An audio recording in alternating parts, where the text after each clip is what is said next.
Perfect. We'll just wait for everyone to come through for a few seconds whilst they join.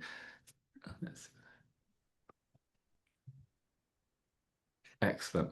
Well, I can see everyone coming through now, which is great. So, hi everyone, and we're excited to welcome you to our Gendo live session. So today we're going to be discussing finding success with AI in architecture, and we're excited to say we've got a customer spotlight with Origin Design Studio and Cascadia Architects, and we're excited to bring Dan and Bianca today. If I could just skip to the next slide, please, George. Superb. So yeah, just a couple of housekeeping bits before we get started. The session is being recorded, and so we will be sharing that afterwards. Feel free to ask any questions in the Q&A chat box at any time. You can find that on the bottom right. Please feel free to use the option for live captions. We find that can help if you want to follow along. And if you do experience any technical issues, drop me a message in the chat and I'll try and do my best to assist. So yeah, and if you'd like, please share from where you're watching from in the chat. And please use reactions throughout. We find it really helps as well. And then just before, if I go to the next slide, please, George. Perfect. So yeah, so I wanted to cover today's agenda. We've got George, who's co-founder here at Gendo. We've got Bianca Pepler, who's the interior designer at Cascadia Architects as a special guest. We've also got Dan Thompson, who's an architect at Origin Design Studio. So both Bianca and Dan are going to be sharing a bit about their experience with Gendo and real projects and how it's kind of changing their workflows. We're going to be looking at real kind of project examples and results created with Gendos. We're looking at outcome, how kind of time has been saved, and we're also going to be looking at practical takeaways, collaboration, iteration, and speeding up visualization and decision-making processes as well. Now, there is an open Q&A. Thank you for everyone who's asked quite a lot of questions beforehand, so we're going to get to those a bit later on. And then we will cover features that have just been launched, some features upcoming, and a special offer as well. Next slide, please. You should all be able to see a very quick poll, which is going to pop up on your screen. If you could just take 2 minutes to, or hopefully 30 seconds to answer that, it'd be greatly appreciated. It really helps us shape these Gendo live sessions and get a good understanding of who's watching and how we can help as well. Whilst everyone does that, thank you very much. Hi, Paul from Victoria as well. Great to see kind of a variety of different people from different locations. Excellent, can see those being filled in. Thank you so much.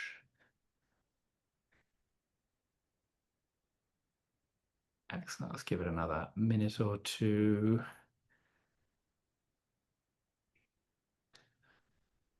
Thank you for the reactions as well. Perfect. I'm going to end the poll there. Thank you so much. And then I'm going to hand over to George. George. Thanks, Joe. Hi, everyone. Thanks for joining. And obviously, thanks to Dan and Bianca for joining us. Very excited to have them here. I'm George, one of the co-founders of Gendo. My background is in architecture. Spent a little while in London working across offices before this, doing mostly interior and residential work, but ultimately doing more and more visualization with traditional methods and techniques, ultimately doing some more augmented and virtual reality things too. But all of that was before I met my co-founder, Will, who's a computer scientist by training and a powerhouse of a developer and had done some generative art stuff before the AI boom that we know now. So together, hopefully the yin and yang of Gendo is a little clearer. It's been a couple of years now, nearly 3, since we founded it. And I think we're now getting close to 50,000 users who've signed up to the platform, which is an amazing milestone we're very excited about. But it's not about us today. It's about how AI can be used practically in design workflows and make a positive impact to the way that architects are working, hence the presence of Dan and Bianca. So I'll stop parroting on and maybe get Daniel to introduce himself first.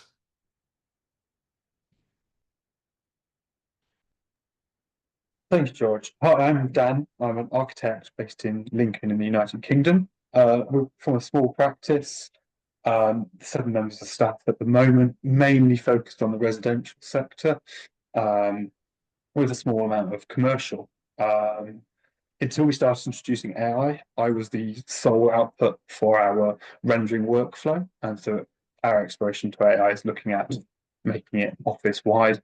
I also lecture at Nottingham-Trent University, teaching digital skills to our second-year undergraduate students, where AI is trying to become part of that coursework stream as well. Amazing, thank you. And then I'll pass over to Bianca.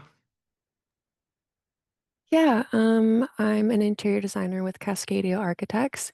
We're a small firm based out of Victoria, BC. We work on a range of projects, from multifamily to commercial, educational, and healthcare. In the office, my main focus is working on multifamily, but I've been diving into rendering software for the past 2 years and developing our standards in that sense. And so that's kind of where I got into Gendo and trying to streamline our process and just making things a bit more efficient. But yeah, it's been exciting. Awesome, thank you. So I guess, Bianca, it would be great if you could elaborate a little more on what your process was like before, to make a comparison.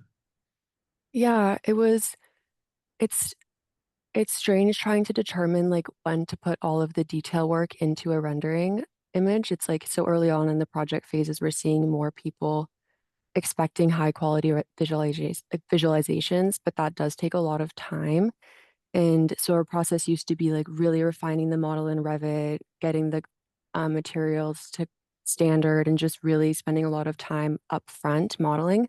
And then using Enscape exports, going into Photoshop. We did have an office standard in Photoshop of layers we typically used, filters we added, that kind of thing. But it was a very time intensive task, especially early on in the project if you're going to be changing the model.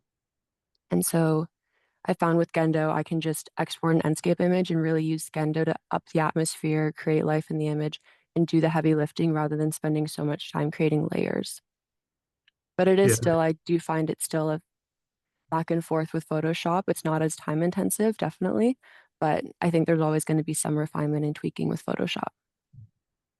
yeah, cool. So you're taking things out of your CAD package into Enscape, doing a, what Hmm. did you do in Enscape then before that sort of transition? Sorry? How far do you go in Enscape before you then take it into Gendo? Um, I still find that we're getting the materials to a pretty refined spot in Enscape. And I think now what we're not focusing on so heavily is site massing and context. We used to spend a lot of time building context models and massing.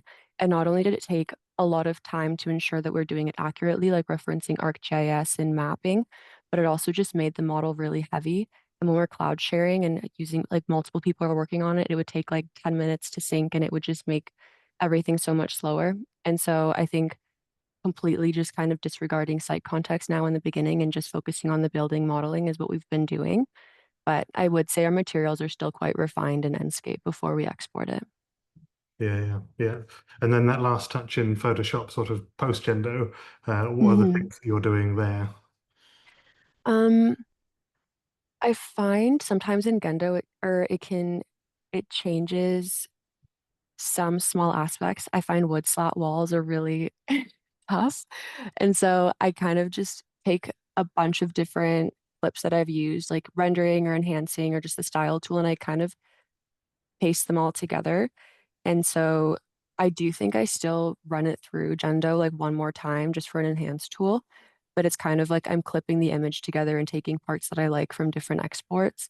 And then I run it through Gendo one more time. Or I add people over it because sometimes I find that when you put the Enscape people into Gendo, they look a little wonky. And so I'll just throw like a Photoshop person over top and then just mask it out. So it's Yeah. clipping. It's still like clipping everything. Yeah. Yeah. Well, we've got a couple of exciting new tools that I think are very relevant to those I bits. did use the quick populate. It was great. Yeah. I Excellent. was like, Good. oh, they're We'll not maybe crazy looking. we'll Hmm. definitely dive into that before the end of the discussion. But it might be great then if you wouldn't mind sharing your screen and perhaps showing a couple of the bit projects you've been working on in Gendo. Yeah.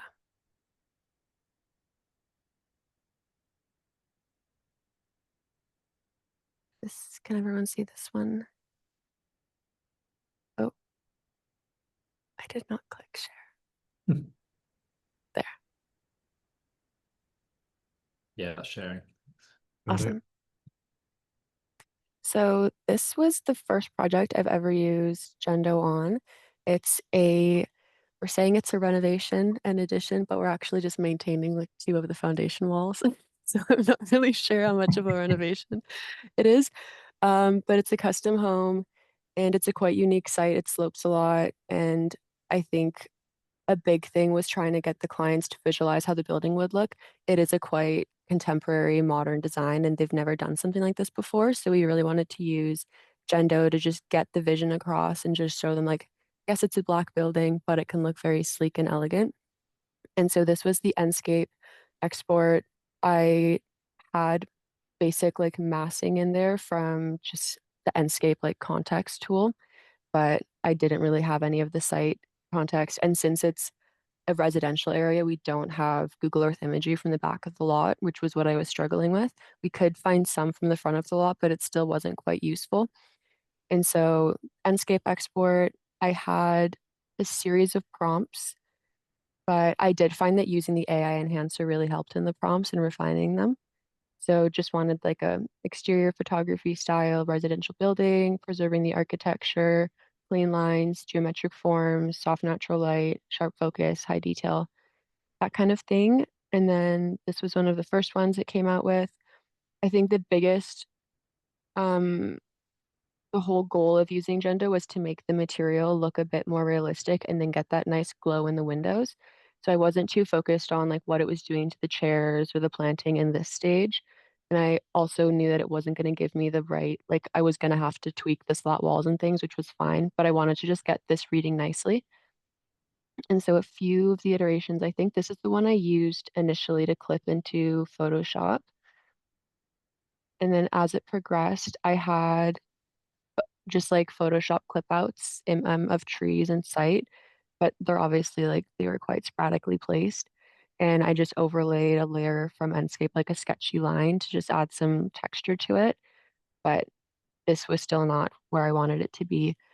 So I used the enhance tool in this one a couple of times, and it just started cleaning everything up quite nicely and making it look more cohesive. I found that it was reading the ceiling inside as wood as well, where it was just the wood paneling, and so I had to do some Photoshop tweaking to just get that reading as white ceiling. But Mm. after clipping it a few times, I realized I wasn't getting much more. I feel like it maxed out in the architectural like changes, and then I wanted to focus on the atmosphere, and so I was using a bunch of different photos that I liked the lighting, but I also to make sure it was coming from the right direction because the sunset would be coming from this way, and so I didn't want to use images where the light was coming from the corners. But I liked what it was doing to the site after enhancing it a few times. And I think this was the final export or this one. Yeah. Amazing. Yeah, that looks great. Mhm. The step between your sort of Photoshop landscaping, which obviously, as you say, looks very like clippy, just sort of dragged and dropped Mhm. nice and quick, um, but through to the enhance one, Yeah. yeah, Like working from well. this to this. Like Yeah, it's yeah, so much better. yeah, and that does take an age in Photoshop to do well as well. So Yeah. And yeah. also just the atmosphere and getting like it's so tough to get a nice sky from just like Google Earth Mm. or Google Images and just like throwing a sky in and then clipping it and trying to make sure the colors are coming from the nice like places. It's so tough to just get that down. And so I think that's where Gendo has like really helped just making this whole atmosphere look really nice. And did it work with your clients? Were they convinced? They really like the building now. Yeah. They're big fans of a black house. Like they're like, oh, we love black siding and it looks so cool. And yeah, it was great. I think it's really good too because I find a lot of like multifamily developers, they've done this before and so they know the process of visualizing and they understand like they're going to see it when it's done and they're comfortable with that. Whereas like clients that are doing single family homes, it's like this is their house and they Mm. haven't done this a bunch of times and they're not really the same comfort level isn't there of just visualizing and knowing that's what it's going to look like. They need a little more just like full photos. They need to be able to see it more. And so I think that's where this is really helpful, like showing them realistic renderings. Yeah, yeah, awesome. So then, I guess throwing back then to your previous process, how much time do you think you saved doing it this way rather than the way you would have done?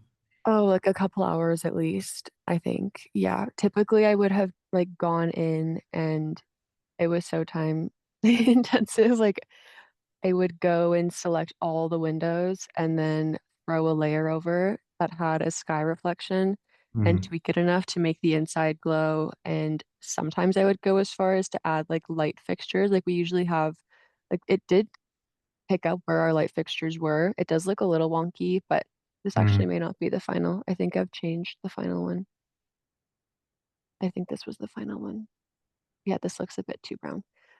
But it picks up where the light fixtures are, but sometimes I would go in and like enhance those or go and throw. I did typically actually make a layer for each material in the building. So I would select all of this and then I would do the metal paneling and I would throw another texture over top of it to make it more realistic. So it was a lot of like layers and building layers. But when the windows are changing and it's like going from schematic design to design development, and those are when the big like architectural and structural changes are happening, you're gonna have to be like exploding those layers and restarting every single time. And that would just take like hours of work. So just streamlining that with this has been really helpful. Yeah, awesome. It looks great and amazing to see an actual project being used and Hmm. convincing people along the process. We've had, including your case study, which is on our website for anyone who would like to read it. If you go to the blogs, you can see a bit of a deeper dive too into the process. But we have some others as well of practices, very similar experiences of getting quick visuals out that convince stakeholders and get alignment and bring people along in a way that would have not happened or taken a very long time before. So yeah, it is awesome to see. It appears that Dan is having some technical issues. Hopefully, he will rejoin us and can take us through his experience and project shortly. Oh, speak of the devil, that was magnificent timing. Yeah. So I had to change computer. I just had issues with my laptop. No, Um, no, you instilled so, some drama that was missing. So, yeah. sorry, have you asked me to share my screen? Is that Oh, we right? were just getting to it. So, yeah, that's great. But maybe I can ask you a couple of questions while you get yourself settled. Um, how did you first come across Gendo? And we understand that you were using Midjourney before. Like, how does it compare? Yeah, well, it's been a drive from practice, especially this year, to integrate AI tools into our workflow. And I started, just a simple Google search. I actually started with an AI called Playground, had a very nice canvas layout and the iterations lined up next to each other. They then updated their software and took away that feature, which was probably their biggest selling point. So we then moved to Midjourney, which is a commonly talked about platform. But for me, using it, I just struggled to work with the UI. It made nice images, it could do nice videos. Um, but for me, there was just something missing. Maybe it was an experience my side. But I was still looking and trying to funnel search down to an architectural themed AI engine, and Gendo popped up on the search results. And I got into it with a free account, enjoyed what was being done. The credits on the free account to start with were a little bit limited, so I was a bit cautious about not burning through them too quickly. But it soon became quite clear it was quite a good tool. And once we had our first feedback meeting, we cancelled our subscription with Midjourney and moved on to a Teams plan to bring it to the office because it worked well. It had a workspace that aligned with how we wanted to work, and with that conversation where the plan to develop is, that is something we're excited that's coming forward as well. So it just mapped with our work style and how we wanted it as a process. Amazing. You mentioned that you were the sort of Viz powerhouse in the office, and that getting your team across into Gendo was something you wanted to do. How has the learning curve been with your colleagues and getting them onto it? I think learning curve, just getting on and understanding it's been quite a flat curve. It's been quite straightforward. The tools are set out in a logical order. You progress down them, you render, you edit, you add style, you enhance if needed, and then you export it. So for us, the learning curve's been more on the prompting, the accuracy of your prompt. And when we had those catch-up conversations a couple of weeks ago, it's that precision. Ask what you want. Don't expect it to read your mind. If you want it, ask for it. If you don't ask for it, you don't get it. And that's the process. And understanding the hierarchy of prompts and what might cancel out another prompt, and then be disappointed with the result. So it's working out that iterative process of prompting and editing and then revisiting. Yeah, amazing. And how does that fit in your workflow now? We're still looking at integrating it, but our process is bringing it in at the concept stage. Our visuals process beforehand waited right up until the point of planning submission. The design was locked, finalised. We could spend the time, as Bianca said, putting the details in, materials right, and then render, that's your image. Whereas with the speed that the AI tool, and especially Gendo, is providing, we're able to bring it in at the concept, present an idea, and then take immediate feedback and tweak it and go, here it is again. Which is one, it's very quick for an AI tool. We're not having to change the prompt every time in some cases, but also it's much quicker than the traditional rendering process of detailed model, time spent in render software to then export it and render for an hour, 2 hours overnight, depending on complexity. Yeah, yeah. Well, yeah, maybe great if you could share your screen and show us some of what you've been working on. Of course, and actually leading on to what I said about the iterative process, that's one of the first projects I wanted to just showcase. So if I press share now, should be able to see it in a second. There it is. Yes. Yeah. Yes. Excellent. So the final result, and if I just scroll back to the very beginning, this was one of the very early approaches, but it was a live project. We're looking at a new replacement dwelling project. We mocked up a quick elevation in AutoCAD, limited in detail. We hadn't even trimmed the lines properly, just a sense of massing. And we wanted to develop it into a visual. And we knew that for the stage of the planning and the client, visuals or artistic impressions were going to help, one, sell the scheme because it's in a heritage location, it's in the open countryside, it's going to be tricky. And we always find that a visual at planning stage helps the planning application go a lot smoother. Whether the design's the best or not, a visual does help the understanding of the drawing. So we created this line drawing, I put it back up there, and imported it in, ran a few of the 4 standard renders using the prompt, and then we're just experimenting with our levels of composition until we landed on, okay, that's looking about right. How we're imagining this traditional inspired farmhouse, but modern proportions and glazings. This is looking at the rear elevation, aligning with the client's brief, but also our dedicated third-party planning advisor who's going, look, it's heritage, you've got to be traditional, but the client going, we want a big house, it's our final house. So trying to balance that and to give the impression a flat 2D drawing just wouldn't achieve that. So once we got to that point, we did add an artistic style to it, sent it to the planning agent, and he went, in my head, didn't see it as slate or Collie Western, play pan tiles, that's what the original dwelling is, that's what we want. So it was like, okay. So instead of re-rendering it, re-prompting it, because everything else, the windows, we liked, the chimneys, all those details had come out how we wanted it. I was quite pleased. So we started using the edit material tool, and just with the prompt clay pan tiles, we were selecting individual roof segments. And before the update, it was like the quick selection tool in Photoshop. So instead of trying to select all the roofs, because they're much the same color as the walls, it often got a bit confused. So we went roof by roof, started building it up, just using the same prompt, clay pan tile, into each of the roof sections. It's not much difference between this one, but if we look top left corner, it missed a little cluster of a dark roof in the shadow of the chimney, top left of the elevation, so we had to go back again. And it matched it to the colour, so it was a very nice, I didn't notice it in the first one, so we missed that in the selection. Went through the roofs, we got a slight variation on colour, but that didn't bother us. We wanted to get to the full result first, see how it went. Just skip up a little bit there. We changed the whole roof in the photorealistic render to clay pan tile. Straight away what they'd asked for. And this process, whilst I've gone through it, literally took minutes. I was then able to add the watercolour effect, so it just softened it. The artistic impression, we're not asking for that commitment. And in that same afternoon, back to the planning advisor, here you go, clay pan tiles.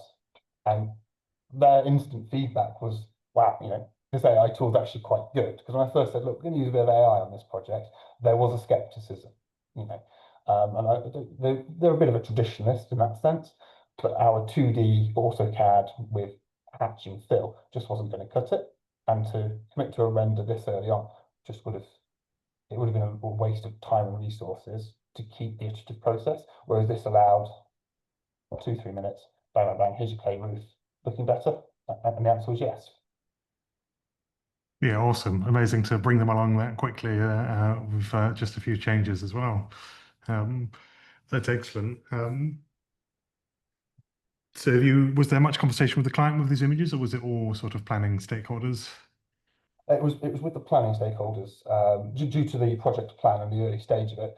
The client was relatively happy with the floor plan and the concept. This was just preparing the package for planning submission, to then make sure that we got the best possible pre-application advice ahead of a full submission. So these are still quite loose. It's the premise of development rather than this is your design. So the client's a little bit hands off at the moment until we get the premise approved.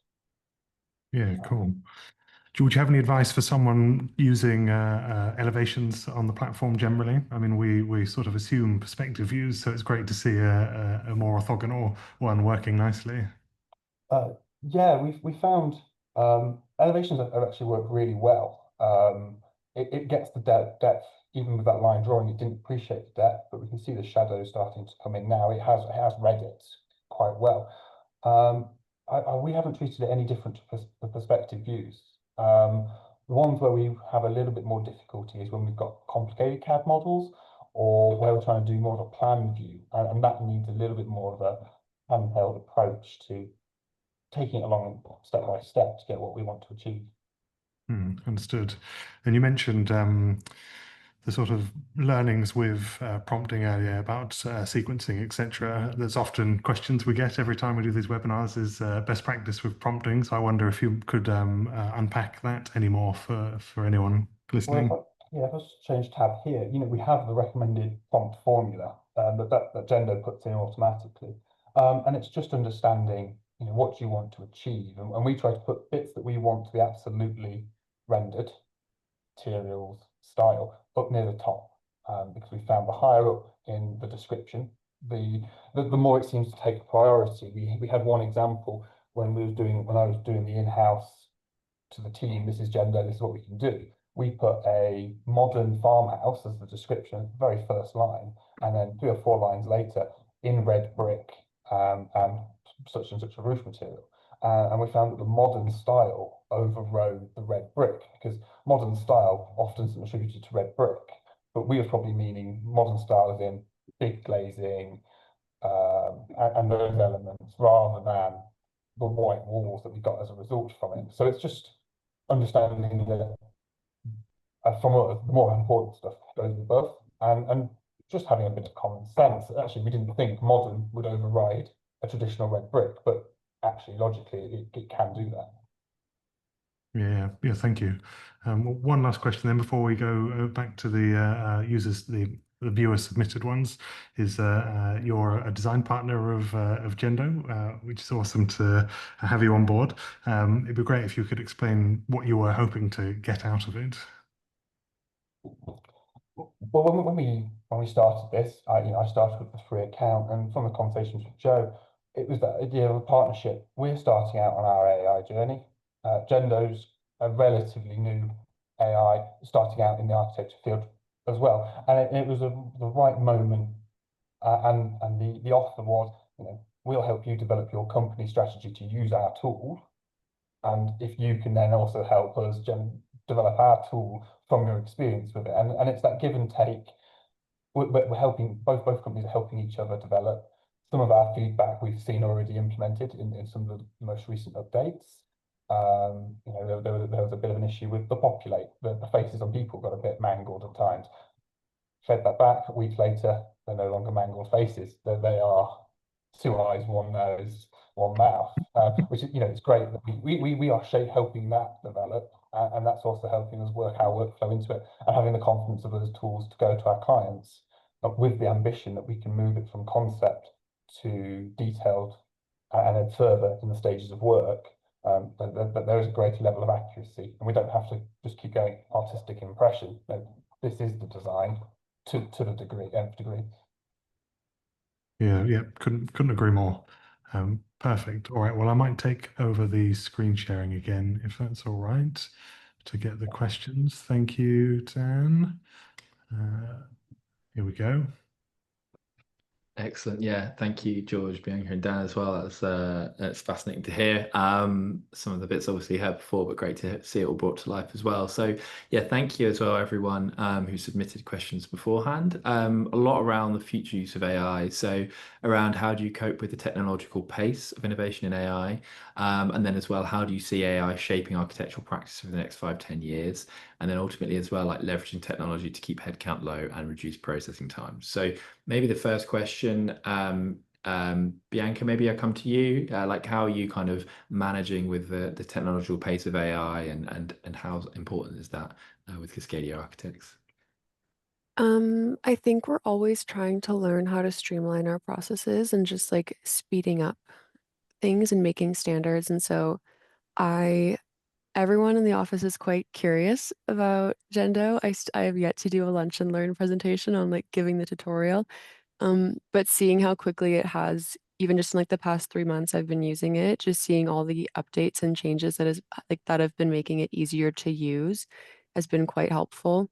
I think we're also trying to see what other AI software we can use to our advantage in architecture.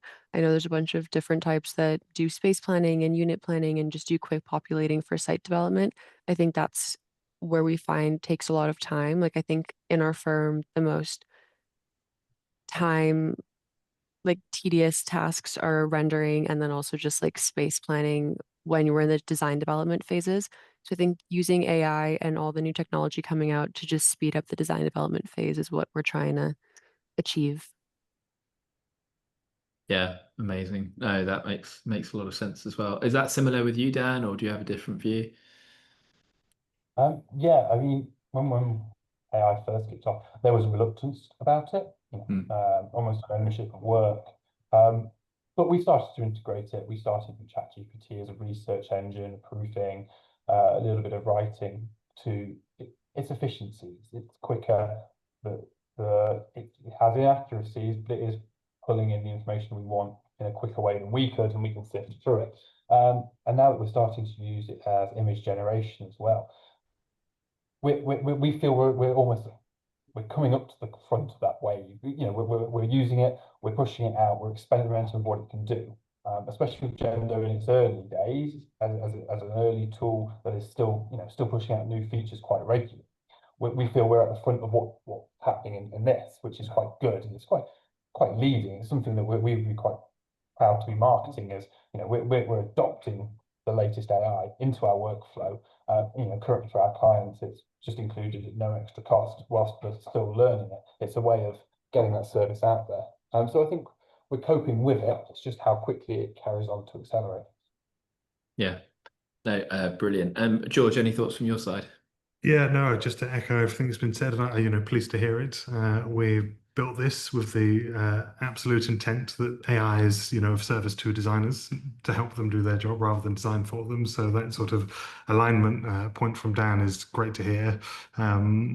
And also to say that, the AI landscape is breakneck speed. It is madness. There's stuff coming out all the time, and I don't envy, well, anyone else other than us trying to work out what is relevant and cracking on with it. I mean, we tried to do that for you to abstract that problem. When we started, Gendo was maybe a combination of 3 AI models right at the very beginning. It's now closer to, I think, 12, 13. So we pull in the latest ones for you, try and surface the relevance and usefulness of them so that you don't have to, worry about that. You can just crack on with, doing the work. So that's part of what we hope to do. Brilliant. Yeah, thank you for covering that as well. I think we touched on it as well, but maybe just it'd just be good to hear your views, I suppose. And I think Bianca, you touched on it as well, which is like in the next 5 to 10 years, how do you kind of see it with your practice evolving? Yeah, I know you kind of touched on how it will look, but yeah, any thoughts on that side? I think there's like this fear that AI is going to steal jobs, like especially in our industry. But I don't think that's the case. I think it's using I think what Dan said, like learning how to make AI work for you and just understanding it and working with it. I think it can help us in so many different aspects, like code and typical projects. We have the zoning, we just like throw it into ChatGPT and we're like, this is the zoning, what can we build? Tell us the allowable density or whatever. And so I think we can use it in so many different aspects and just speed up the process, but I don't think it's going to be taking jobs because we still need architects and designers and we still need to prompt and understand how to use the software, and it's never going to be like a person, and there's never going to be that connection with clients and user groups. And so I think that's kind of where we find our role in it. But yeah, I think it'll be exciting to see how much we can integrate it into our workflow. It's already so present, and just learning how to streamline that. Yeah, brilliant. Yeah, completely agree with that as well. Dan, any other comments to add to that?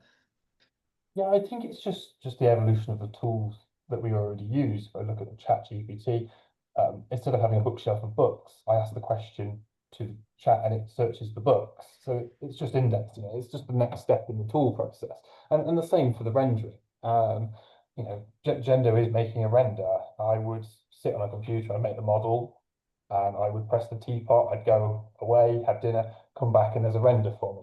And I'm doing exactly the same thing. I'm making the model or the sketch, plugging it into Gendo, but I just don't have time to go and make a cup of tea because it's done so quickly. So all it's doing is speeding up the tasks that I was doing rather than taking over. Without me making the sketch, it's not going to make me the model that I want. It's not reading my mind.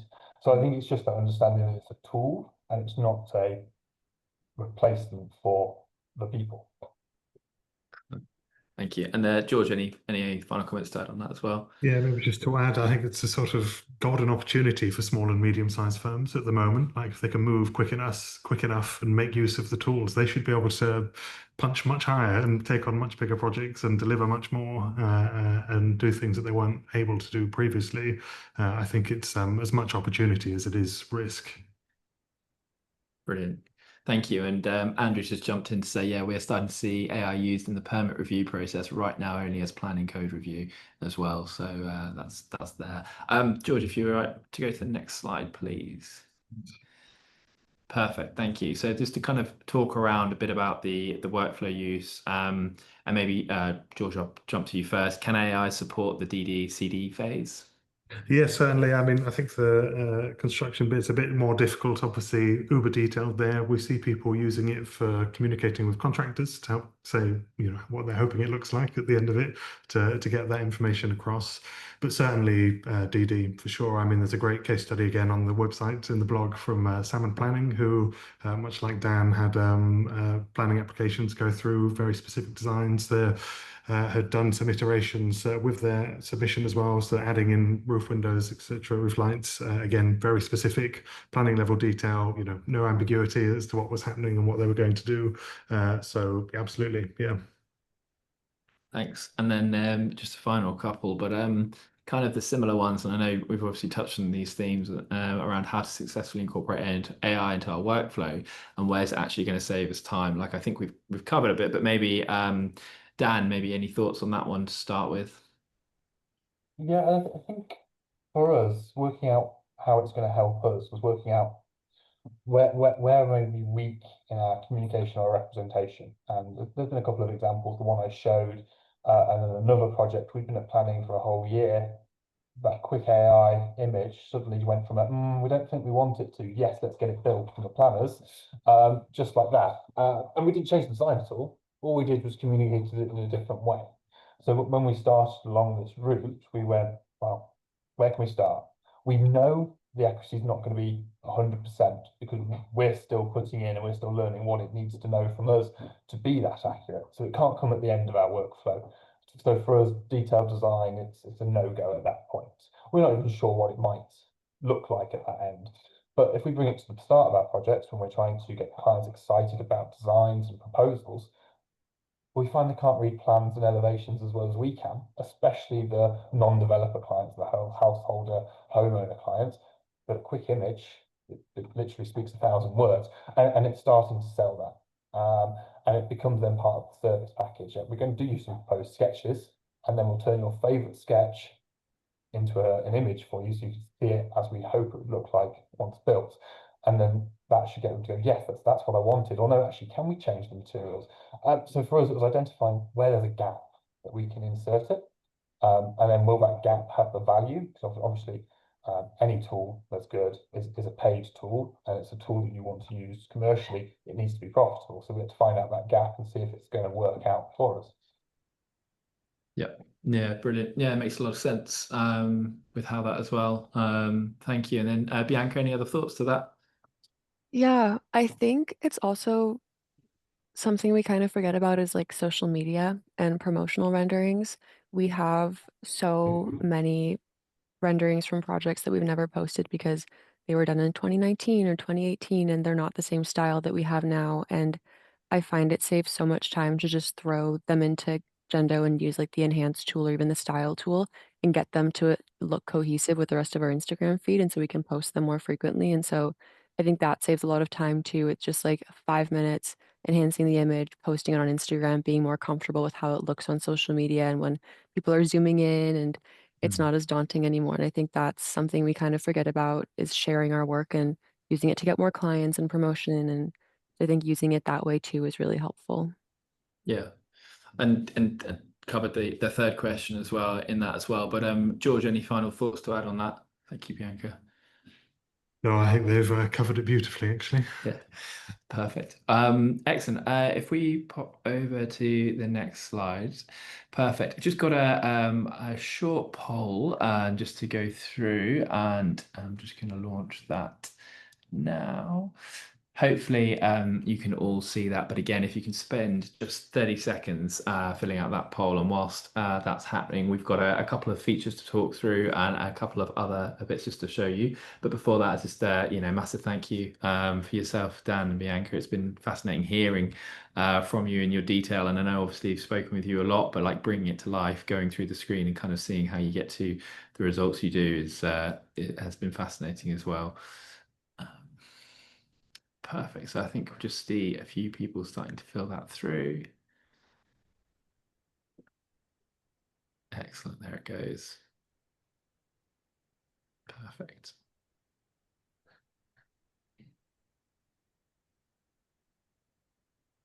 Excellent. Thank you. So I'm going to wrap that up in a few seconds. So thank you so much, everyone, for completing that.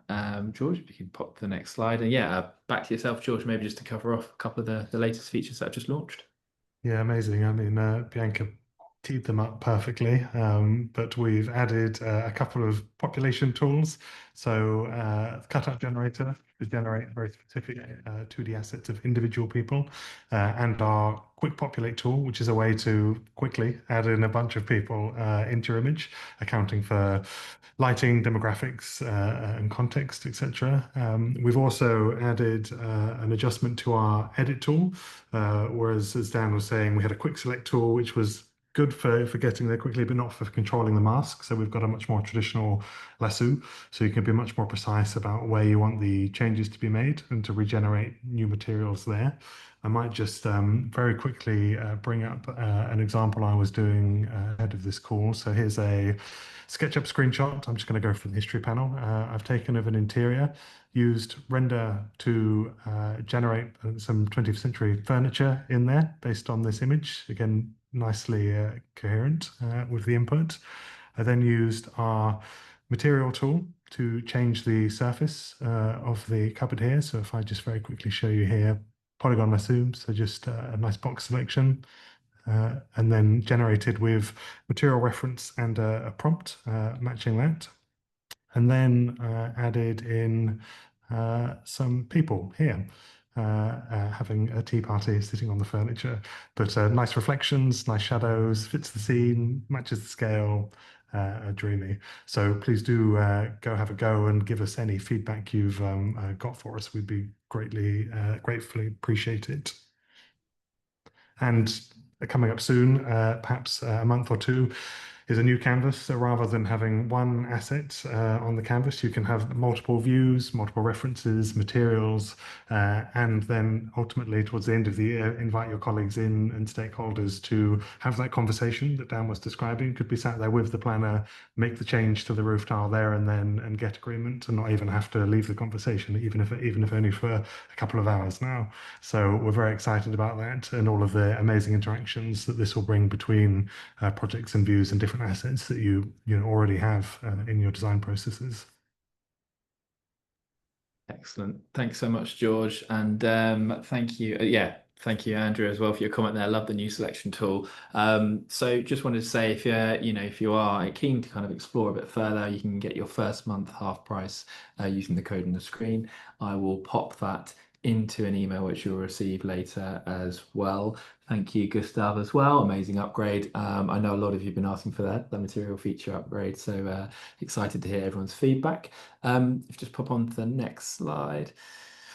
And just to kind of wrap up and again say thank you so much, Dan and Bianca. It's amazing to hear. And also thank you very much for your time to join us today. We do really appreciate your time and your thoughts on it. For anyone else, if you would like, oh, sorry, George, you're still, there we go. If you would like as well, we are looking for users to provide feedback in this session as well. So I will just quickly pop up a final poll. And if you would like to be contacted for the details for that, please just simply hit yes or not right now as well. And we'll be in touch with a link to kind of provide feedback for that call where you can get 2,000 Gendo credits or a £25 Amazon voucher. We have just gone over time, so just leaves me to say thank you very much again for everyone attending. It is really great to see you all, and thanks again, George, Dan, and Bianca. Thanks, everyone.